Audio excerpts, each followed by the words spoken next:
আয় আল্লাহ, যারা মসজিদের রোজাদারদের ইফতারের ব্যবস্থা করেছেন, আপনি তাদের হালাল ইনকামের মধ্যে বরকত দান করেন।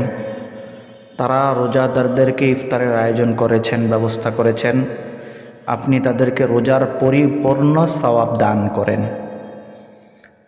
তারা যেরকম রোজাদারদেরকে সম্মান করেছে, ইজ্জত করেছে, আপনি আল্লাহ তাদেরকে ইজ্জতের ব্যবস্থা করে দিয়েন। তাদের পরিবার পরিজন, ছেলে মেয়ে সন্তান যারা আছে সবাইকে নেক হায়াত দান করেন। তাদের বংশের সবাই যেন কিয়ামত পর্যন্ত এইভাবে রোজাদারদেরকে ইফতারের ব্যবস্থা করতে পারে, সেই ব্যবস্থা আসমান থেকে আপনি করে দিয়েন। রহমতের 10 দিনের চলতেছে, 10 দিনের আজকে 6 দিন।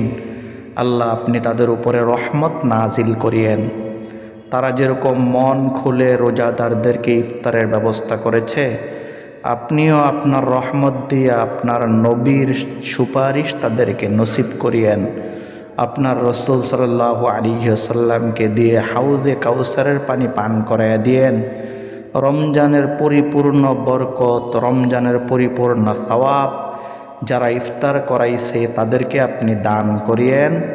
আয় আল্লাহ, রমজানের উসিলায় সবাইকে বেগুনা মাসুম বানায় দিয়েন। আমিন।